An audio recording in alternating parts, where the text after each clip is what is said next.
Whenever I see a big gaggle of crows in the sky, on a late summer, early autumn evening, they've generally been out feeding in a freshly cut field or something like that.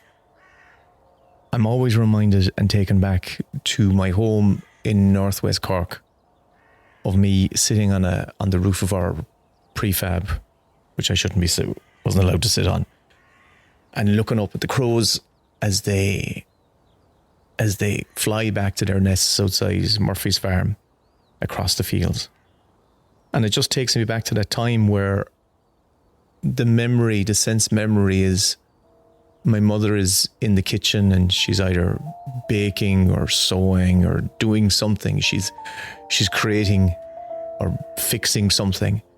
And my father's in the vegetable garden and he's digging potatoes or chopping wood or he's doing something out there. And my brothers are probably playing football and hurling in the pitch, as we'd call it, or on the lawn. And I'm daydreaming because I was called the spacer of the bunch. I was the black sheep of the family. I was the one who daydreamed about the Millennium Falcon landing in the field behind the house and landing there just so I could board and head off into space with them. I suppose I was the nerd. I was the nerd of the family, and I was the odd black sheep. But I was just mad into stories. Anywhere I could get them, I loved comic books. I would, books, movies in particular, TV shows. Anywhere I could consume stories, I was just all in. The thing I was passionate about the most, or the type of story I was passionate about the most, was Star Wars. I absolutely adored Star Wars. Not because I had seen the films, because I'd never seen a Star Wars film. I had never seen a Star Wars film. But because I had been given the toys. Okay, Dash, let's look at the scanner. Jedi speeder bike, $6.99. And I was aware of the mythology around Star Wars.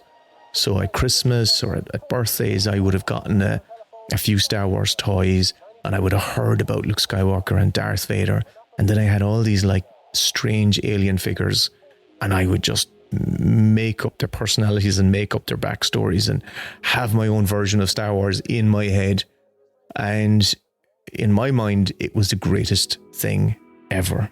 I remember my cousin Pat, in Tipperary, and we visited their place one time, and he had an actual X-Wing toy in his bedroom. And I remember sitting there with it, just amazed at how special it was. It was utterly amazing. It was like as close as I'd gotten to the real thing. Now, you have to keep in mind that this was in an era where kind of Star Wars had kind of fallen off the center stage of popular culture at that particular time. So being into Star Wars and being into movies at that particular era from mid 80s to early 90s wasn't necessarily a very cool thing. It would have been cool to be into GAA or soccer or cycling or whatnot, or sporty stuff. Action movies. I liked action movies, but I just wasn't a cool kid. I was a nerd.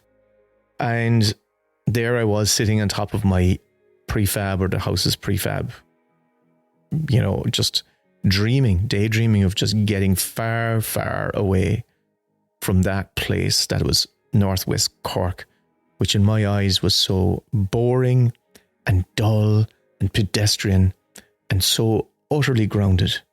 But the leap to the stars just felt utterly impossible. Well, flash forward to about 10 or 15 years later, and I'm 21 years of age, and I'm on my first plane, and I head over to San Francisco on a J1 visa for a summer.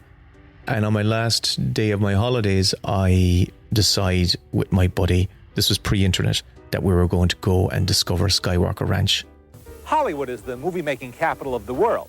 But when you've made some of the most popular movies of all time, you can set up shop anywhere you please. Now, Skywalker Ranch is a place north of San Francisco, and it's the place that George Lucas built off the success of the merchandise and the sales of the toys, specifically for Star Wars. This whole inn here at the library this whole end over here is restaurants.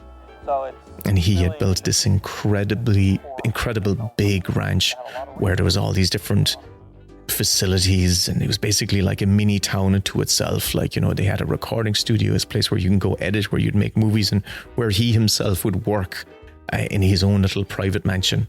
And I was desperate to find it. Even if I could just get to the door and kind of knock on the door and say I was there, that would have been mission accomplished for me. So anyway, myself and my buddy Sean Mishdale, we headed off on a bus, and we headed up over the Golden Gate Bridge, up the freeway, and I had a physical map on myself, and I took a wild guess that Scarborough Ranch was located somewhere along Lucas Valley Road, which is an actual road and north of San Francisco. So it was a kind of a wild guess, and guess what? It was a good wild guess. I got off anyway, and we walked along this really hot, arid road, and I remember seeing snakes in the brush beside the road, and I remember seeing eagles circling or vultures circling overhead. These two, you know, ill-prepared Irish lads who were surely going to die of lack of preparation at any moment. Well, anyway, we walked by a house which was running a garage sale, and we were taken in by the lovely folk there and given drinks and whatnot, and explained our mission. And they told us, you know, that, hey, look, the gate's just up the road. It's just a gate. You won't see anything. You can't see anything from the road. There's no point going there. And so all I managed to do was get a stone from Lucas Valley Road, and I turned my heels and I head back. But I kind of made a promise to myself that one day, somehow, somewhere, I'll make it all the way. And amazingly, flash forward 20 something years later, I now, you know, I'm a working screenwriter, produced a few films and whatnot. And incredibly, I get the opportunity to work on Star Wars.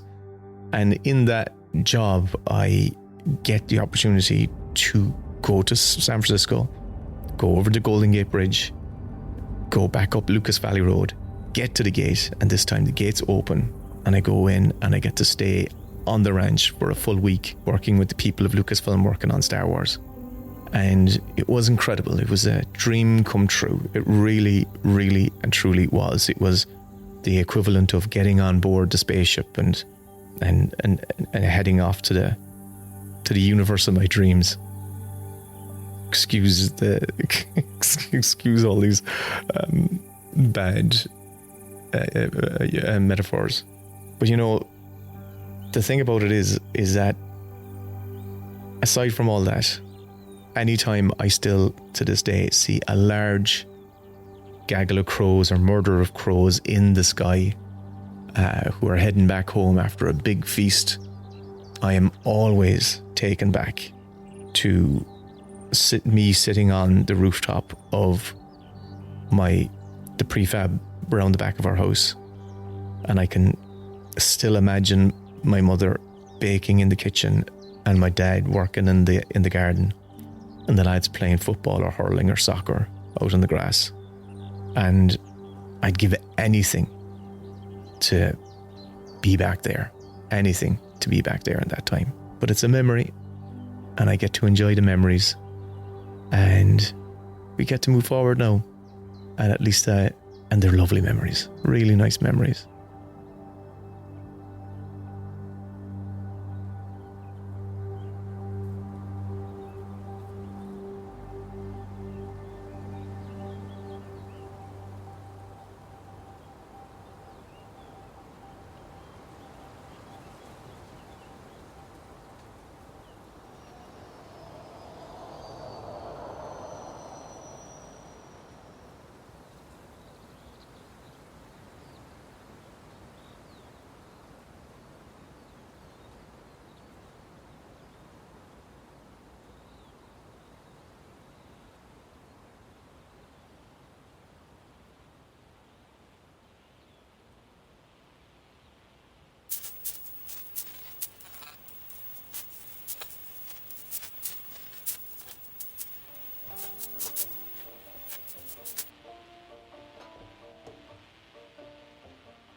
1980s belonged to Buick, with the confident new styling of Mercedes.